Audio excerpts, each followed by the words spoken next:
Welcome to Pretty Lies and Alibis. Let's seek the truth and travel the long road to justice together. What you know, Alibiers, it's Thursday. We're almost to the weekend. Hope you've had a great day. I'm a little bit late today. I spent some of the evening hanging out with my girls on a beautiful nature trail. It was just good for the soul, connecting with nature and getting out of this room for a minute.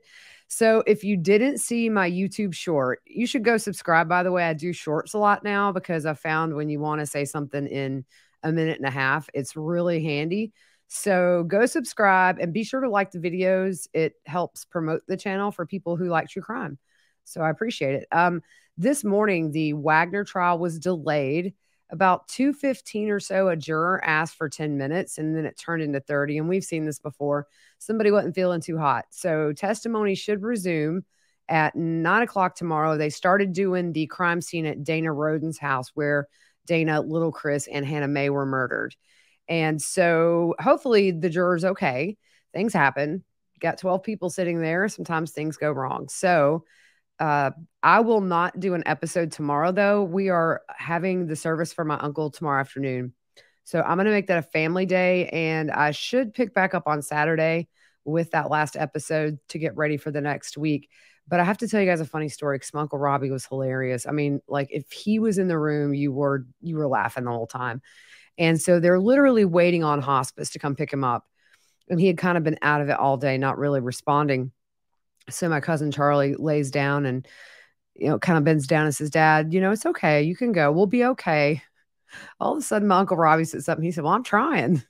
And he lays back down. And then my dad comes, kisses him on the head, and he passes. So he was hilarious. He wrote his service at Christmas with his boys.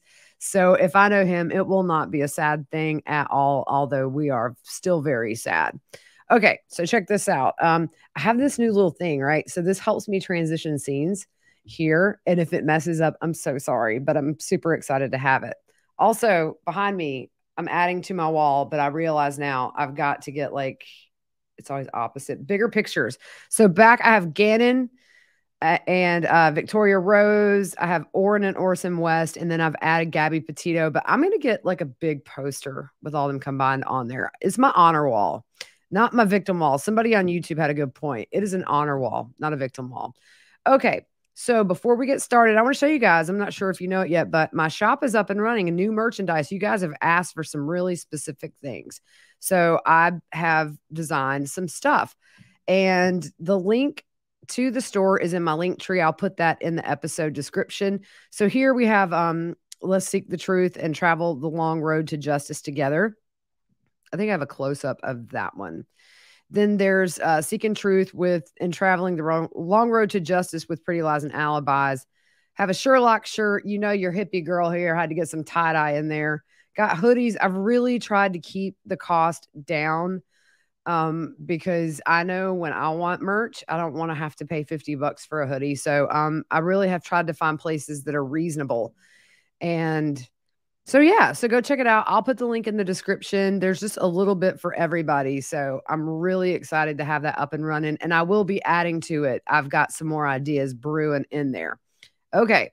Thanks to Melinda for the donation yesterday. I really appreciate that. And our song fact of the day, Englishman in New York by Sting and the Police. I think it was the Police. Yeah, it wasn't just Sting. It was Sting and the Police. So in his 2007 book called Lyrics, he was so homesick the first time he moved to New York. He just went from one English pub to the next to try to meet other Englishmen and kind of feel like he was home. And so I thought that was really sweet. And I think the lyrics of that song are great. And one of my favorite lines is, "It takes a man to suffer ignorance and smile. Be yourself no matter what they say." Bam. Love that. I want to get that on my wall in here. Okay. So I decided instead of doing 20 minutes or less of the Wagner case, we would go ahead and do the last episode in Sins of Our Mother, episode 3 called A Mother Knows. And it starts out with Justin Lum, who saying at this point in the investigation, there's a ton of stuff going on, and he gets this message. And ironically, he gets no, this number is not wrong, 666 pictures of Lori and Chad's wedding. So there's some we haven't seen. I don't know that he can release them, probably due to copyright. These were on Netflix. I'm giving Netflix all the credit for these right now. And so he had some different um pictures, or there were some different pictures on this that I hadn't seen. But anyway, so he starts off talking about that. And then we move to Colby. And he said it was really deflating for him to see Lori and Chad in Kauai. And also, all the places, there's no trace of the kids. He says, Tylee's 16, JJ 7. Why aren't they with you? And he started having a lot of dreams about Tylee, Charles, JJ, his mom, even Chad. And he would wake up and just have a really, really bad feeling in the pit of his stomach. And he said, but he knew that they had to be safe because Lori spent her life protecting her kids. And he said he had been battling kind of between, are they alive? Are they not alive? And how could it be possible if they were? So then we jump to Rexburg to the bond hearing for March 6th of 2020. So she's been extradited back from Hawaii to Rexburg. This is for the desertion charges. At this point, Chad's a free man. Can we just talk about real quick Rob Wood with no beard? Look, I like Rob Wood. I'm just picking at him. But it took me a second when I saw this because I haven't seen Rob Wood with no facial hair in quite a while. And so anyways, I just had to throw Rob Wood up on that screen. So Colby said it seemed like a movie seeing her in court and not like a real life thing. And I bet that would be very weird. He said she walked in looking like a character. And he said her makeup was very weird. It was kind of like it was colored on. And that's really a good way to put it. It was, she was new to jail. So I'm sure somebody that's more seasoned said, I got your makeup, girl. And didn't do her any favors. So anyways, he said that she looked like a villain and she walked in, with this jumpsuit on. So that had to have been really surreal for Colby to see the woman that raised him now is a nationwide, worldwide story at this point. And he also said that she looked at Kay, Larry, and Brandon and smiled. And he wanted to just scream at her, what are you doing? So he says there's been, this, Rob Wood says there's been this alarming pattern in her life. We're just going to put that back up, guys. If you're not on, I will put this on the drive, link in the description of the pictures. But he said there's been this alarming pattern in her life, and there are 3 active investigations of suspicious deaths that she's related to, and the kids are still missing. And she's refused to help in any attempts to find them even before these charges were filed. If you remember in Hawaii, they set her bond at $5 million. It was lowered with Judge Edens to $1 million. And that just kind of fit the charges, but they considered her a flight risk. Colby said he tried to get her attention because he wanted her to know he was there. And he said what stood out for him was her looking at Chad and that connection that she had. And Colby's thinking, like, you don't know this guy. You haven't known him long enough to be in a bad situation and to look to him for comfort. So as she's walking out, we have all seen it. She kind of has her chin up and grins and just walks by. And I always say that's when Kay gives her the laser eyes, because if looks could kill, Lori would have fallen like right where she was. They show Colby locking eyes with Chad. This is something me and Fruit Loop noticed at that hearing. He gives Chad a look, and Chad looks right back at him, looking a little scared. And Colby said he, internally he wanted to punch him.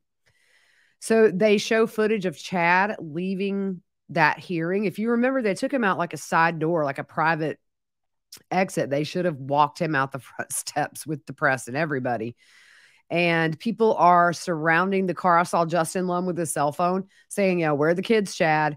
And that night he calls Lori in jail, and Colby calls his mom in jail that night and says he just needs to talk to her. So that jail call comes in, and Colby says, I love you. And that's why this is the hardest conversation I could ever have with anybody in my whole life. You're not the same mom that I know. You're not the one who raised me. And Lori says, really? Really? So Colby said, I hope that you turn your heart to the true Christ so you can come back from whatever this is. I've always trusted you my whole life. I would have never thought you would have ever done something like this. And Lori says, what is it that you think I've done? So they cut back to Colby and they had this conversation.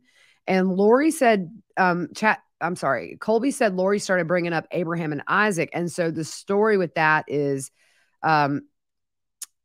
Abraham is told by God to sacrifice his son. And so he was keeping the faith and he was just trusting God that he had a plan. So when it went like to the point to where he had to kill his son, God told him to stop as he had the knife raised. And it was a test of his faith. And Colby says, why would you even say that?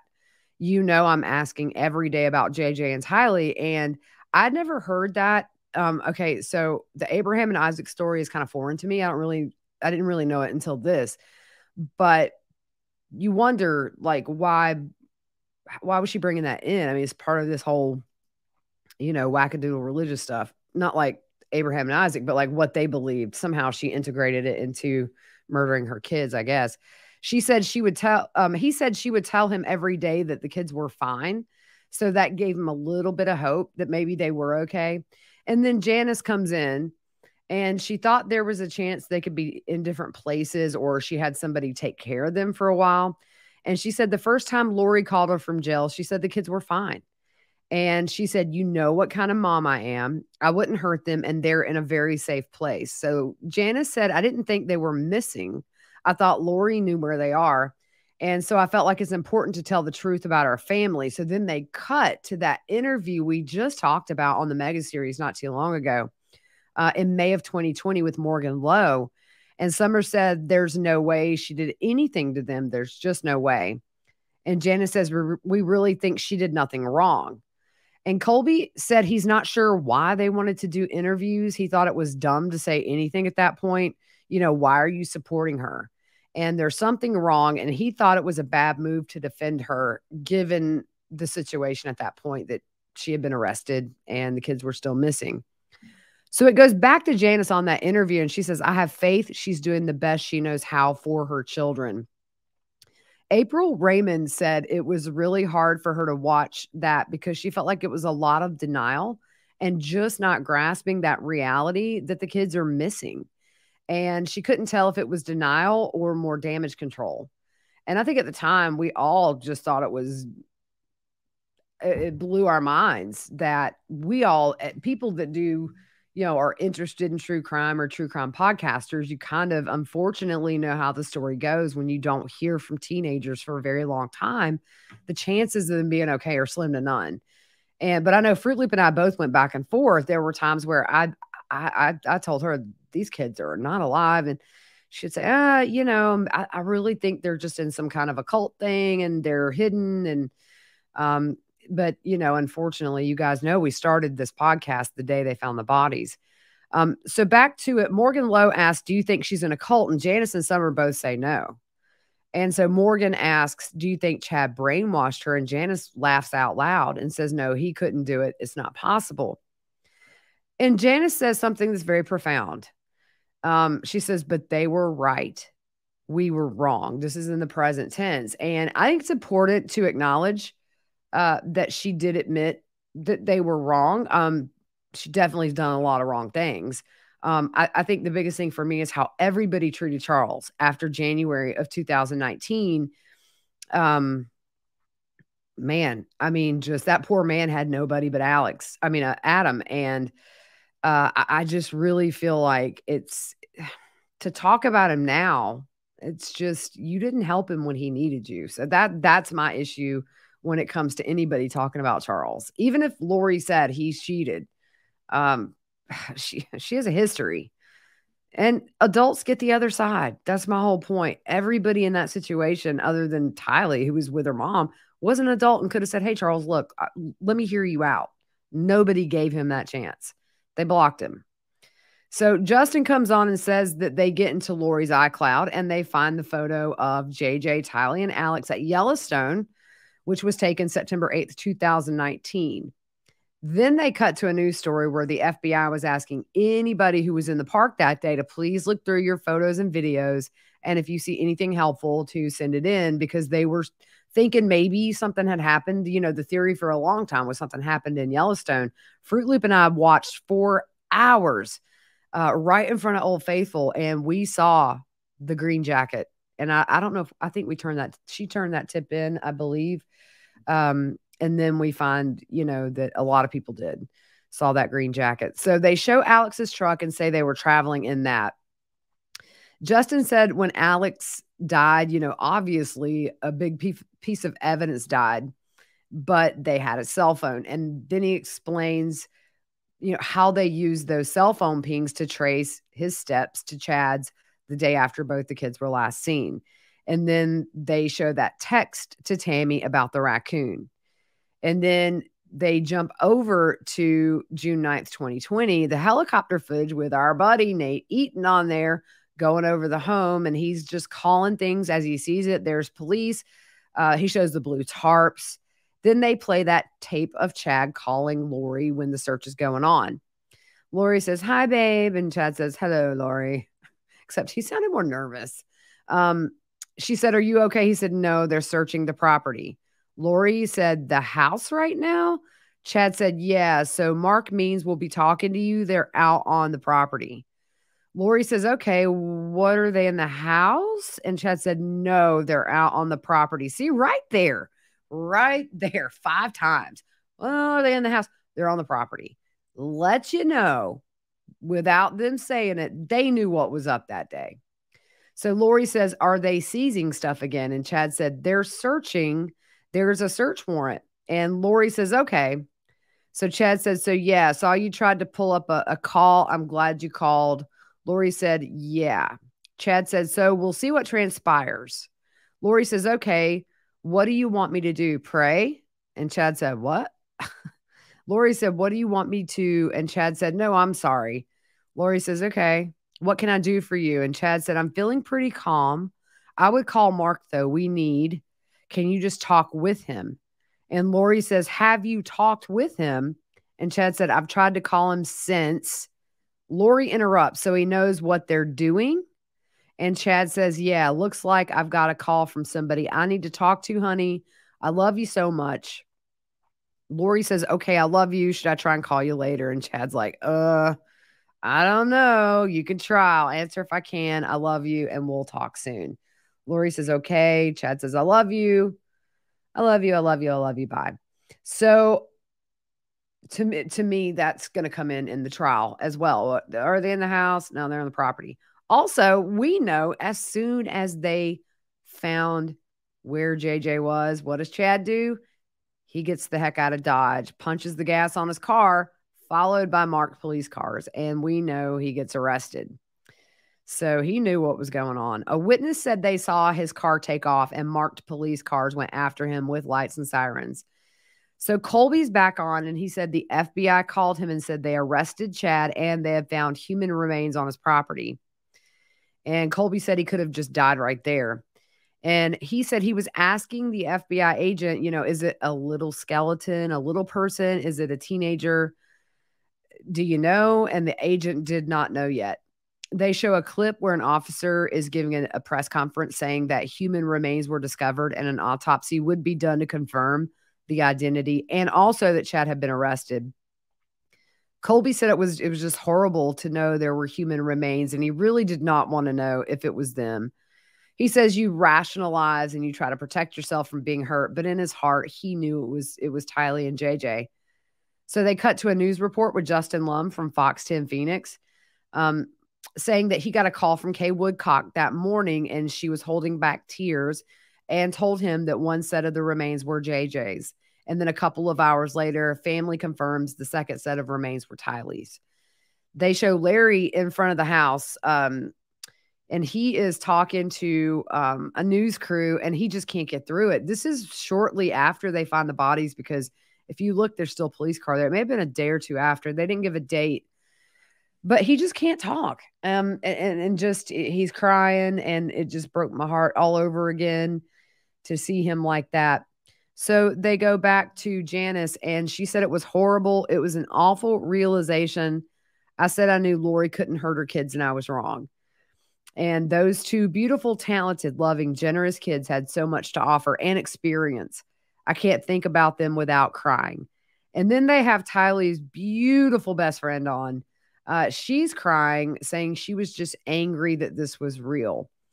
And then they show an older video of Colby holding JJ, and he would say hi, Colby. And JJ would say hi, Colby, or hi, Colby. And he would say hi, JJ, hi, JJ.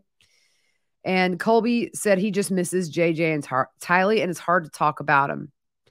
So we get to a jail call between Lori and Colby. And Lori says, "How are you, Bubba?" Colby says, "I'm not good, Mom." Lori says, "I'm sorry." And Colby says, "You're sorry?" Lori says, "Yes, of course I am." And Colby says, "Are you sorry for me or my siblings? My brother, who is 7 years old, is dead, and my sister, who is 16, is dead. And what I've seen is you moved away." Lori interrupts him at this point and says, "And you've seen it? You were there? You saw everything that happened, huh? That's interesting." I mean, it was really kind of rude. Colby said, "This did not just happen. They were murdered. And the reason I'm calling you is because I can't even fathom what happened. I miss my family, Mom." Lori says, "I know, baby. Me too. So do I." Colby says, "What do you mean you miss them? How can you miss them, Mom?" And Lori says, "How can I not?" And then she says it again and raises her voice a little louder. "How can I not? They're my babies." And she emphasizes my. So they jumped to the preliminary hearing for Chad, which was on August 3rd of 2020. Hermosillo is up, and he goes through the welfare check. They did that in a previous episode. Asked Chad if he knew Lori, and he said he only had met her a couple of times through Alex. And when's the last time you saw JJ? Was in apartment 107 in October. He asked Lori for Chad's number, and Chad said he didn't have it.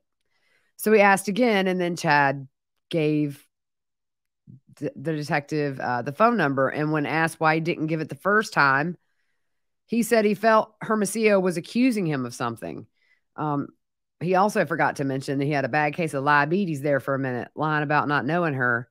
So Detective Hope had contact with Lori, and they play the audio from that welfare check. You know, where would JJ be? Oh, he's in Arizona with my friend Melanie. So they cut to Melanie Gibb at the preliminary hearing. And she said Chad called from his cell and said, "Hi, hello, Melanie. This is Chad. The Rexburg police are going to call. Don't pick up." And let her know police were at Lori. He let her know that police were at Lori's inquiring where JJ was, and she was going to tell the police that JJ was with her. And Kay said, Melanie Gibbs said, JJ's not at Kay's house? And Chad said no. She asked Chad if he was nervous, and he said yes. So Lori called within an hour or two later. Remember, she had said that Lori was bubbly, like nothing was going on, and said that she would take care of everything, and told her to take a bunch of pictures of kids running around and all this stuff. So they jump to the conversation where Melanie Gibb records them when they're in Hawaii. So then we get, "Hello, sweet Melanie." And Melanie Gibb says, "I was just wondering where you guys are." And Chad said, "We're just hanging out." It's so funny, isn't it? Makes me sick. Gibb says, "Oh, okay. I just wanted to ask you a question, if you don't mind, Lori." Lori says, "Yeah, of course, honey." Gibb says, "Well, I was wondering why you told the police he was with me." Lori said, "I just needed to use," and then she kind of stumbles, "have somebody so I wouldn't have to tell them where he really was."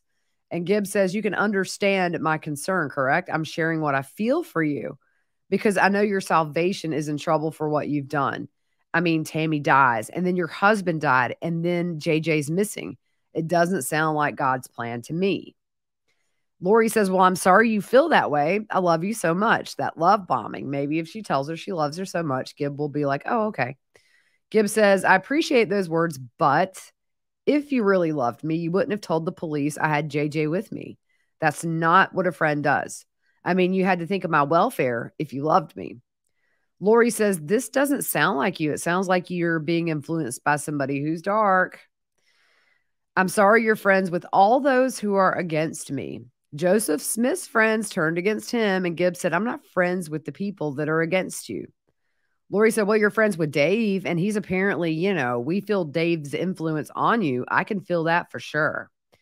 Chad said, he seems to be the one that's putting doubts in your mind. He's the most monotone speaker. He kind of reminds me of Professor Snape in how he talks, just not not with the charisma, but just very kind of monotone. And Gibbs said, no. David's a very righteous man, and he has a very strong foundation. That I know. So then they switched to David Warwick going on the stand in September 22nd of 2019. And we have Rob Wood questioning him. What did you do that night? Warwick said he was doing a podcast with Gibb and Lori. And Wood said, was JJ there? And David said, no.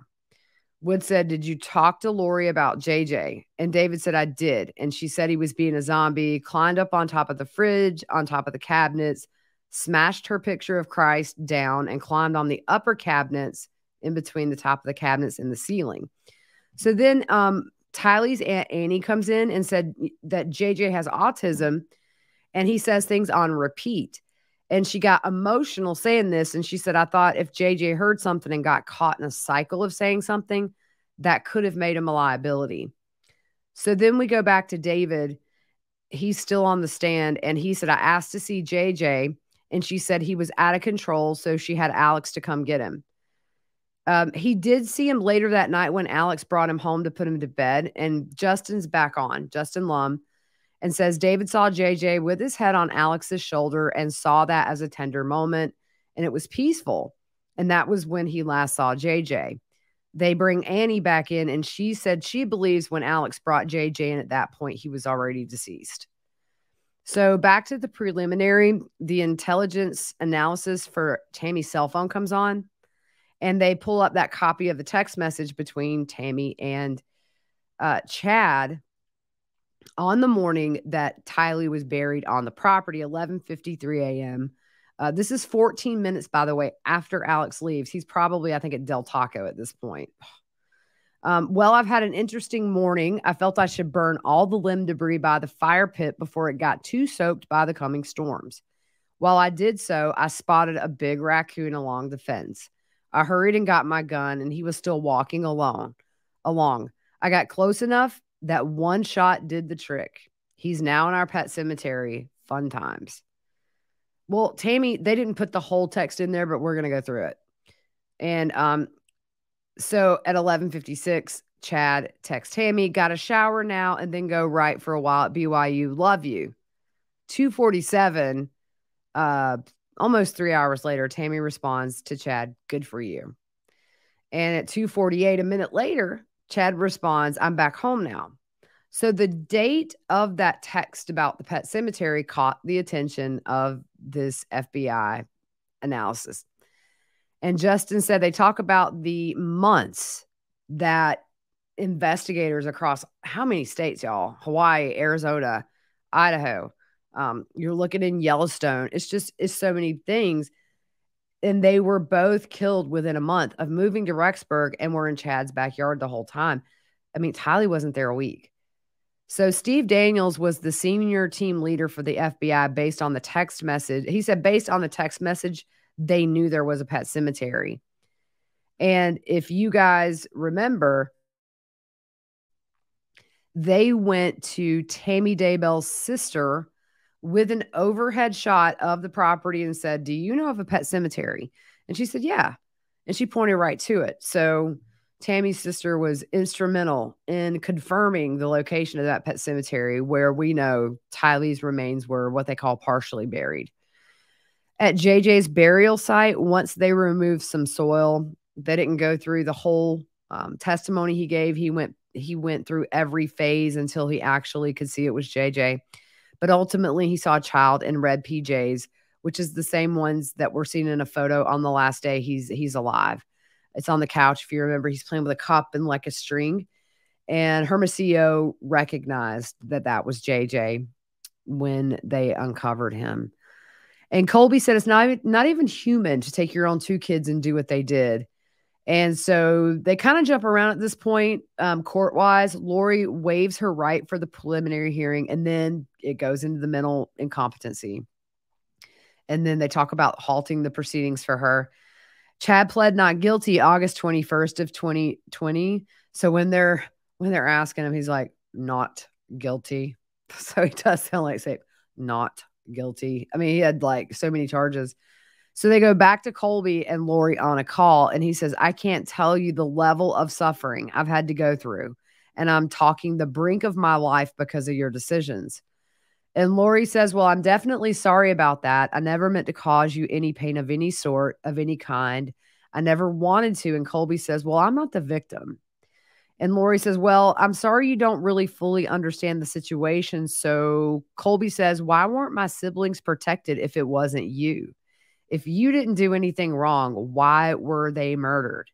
Lori said, I've done everything to protect them their whole lives, as you know. Colby says, yeah, but their whole lives are gone now. They were killed. You guys decided that was spiritually your mission under the name of Jesus Christ. Lori says, I love you, but you don't know. You just don't know. So Colby kind of starts yelling at this point. You don't know. You need to turn your heart to Jesus Christ and let him save you. And Lori says, you'll see one day as I speak to you right now, you will see. And then Colby, they break that call. And then he's on the interview, just talking to the camera. And he says, you see how crazy that is, that nothing's your fault, which is, that's typical Lori.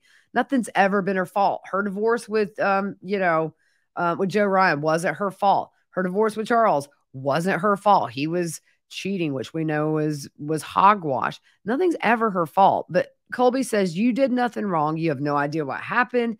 And sorry, you don't have a fuller understanding, meaning him, as if she's saying you don't have the understanding I do. But if you remember, Lori felt up here spiritually and felt everybody else was below her. And so I kind of felt like that was sort of the vibe. So he said to listen to her flip that script was just unbelievable. And so they go to the news where Lori and Chad are finally indicted for the kids and for Tammy. And then while Lori is at the state mental hospital, she's indicted in Arizona for Charles's murder. Had Alex been alive, he would have been indicted right along with them. Janice says, I want to be as kind to her as I can be. I don't see any reason to pile on to someone who's done something so awful. I think whatever happens will just happen. She's in jail, and I think she'll be there for the rest of her life. There will be justice done. And we had a wonderful family before this happened. I don't know if it's strong enough to stand this or not. We just have to see. So at the end of this episode 3, and I want to make one thing clear, like it's not lost on me that Janice and Summer and the Cox family as a whole were not perfect during any of this. At the same time, I also know you trust your family. But I do think the emotion that I saw in Janice in this documentary was real and raw. And I think that in her mind and in her heart, she did believe the kids were okay, because you would never expect. But at the same time, there's a history there. But I did, and I've seen a lot of people who agree with that. Like, at least she admitted, I was wrong. We were totally wrong. She did it. So the last part of this documentary, Colby and Kelsey are in Kauai with Riley, their oldest now. And they're there to do a memorial, like a traditional Hawaiian memorial for Charles, Tylee, and JJ. And he said Kauai was a happy place and they loved being there. The kids loved being there. So Colby says to Charles, I just want to thank you for being my dad. I know you never deserved what happened to you, but I wouldn't have the life that I have without you. And Colby says, I just can't say, for JJ, I just can't say how much I love you. You're the greatest little brother I could ever ask for, and I love you so much. And to Tylee, he said, you made me a big brother, and I'll never forget how much I immediately fell in love with you and wanted to protect you from everything in life. I love all of you, and I'm grateful for all of you. And Kelsey comes on and says, to her, it still doesn't seem real. It's been really hard on all of them, obviously, through all of this. And her and Colby have tried to make Riley's life as normal as possible. She said they're definitely going to let her know what happened and they don't know how yet, but she does know JJ and Tylee's faces. They made Kelsey had Colby a photo blanket with all their pictures on it, and it's in Riley's playroom, and she'll go in there and say Ty Ty and JJ, which I think is really sweet, to keep their memories alive in her, even though the baby was born before the kids were murdered, but she was so tiny. So they really just didn't get to know her very, very well. Colby said, we have to live with what happened. Do I focus on their death or their life? I feel like I'm making it through because of Kelsey and Riley. If I didn't have my wife, I probably would just die from sadness. I have a purpose beside myself. My biggest fear is my mom's story becomes our family story. She's not going to define anything else. I know that in my heart. The end, it says the cause of death for Tylee, JJ, and Tammy have not been released publicly. She was found competent April 11th of this year, 2022. They face trial in 2023 in Ada County, and both are up for death. So that ended, which I'm sure after this trial, there's going to be a lot of these made. There's going to be probably a second part. I mean, honestly, Netflix could do a 50-part, long run series on this case and probably still leave things out. We're on episode 54 on this mega series, and we're not done. We probably still have 3 weeks or so to finish that. It's just convoluted, the craziest case I've ever covered. I thought that the documentary on Netflix was good. It really, hearing from the jailhouse calls especially, were interesting because it's just, we haven't heard her. We haven't heard her other than previous recordings from podcasts or things like that. So we actually heard her as she's incarcerated for these murders, and just denial. Just doesn't. I don't know. I'm not a psychiatrist. The story's tragic in every sense of the word. The recent news with Colby, I think, really makes it difficult for some people to watch. And anyway, so overall, I thought it was well done. It's nice to hear from like Tylee's best friend. I've just always liked her. She seemed to be a big part of Tylee and JJ's life. You could see the love she had for JJ. And hearing Janice's point of view after the bodies were found, because we haven't heard from her until since they found the kids. And so now what do we do? Like, we wait and see, number one, are we going to have cameras for these hearings, these motions? I'm not going to doubt if they get yanked. I'm curious to see, are we going to have a live stream for trial? We just don't know. But hopefully this trial gets off and going, because time's ticking and these families need closure.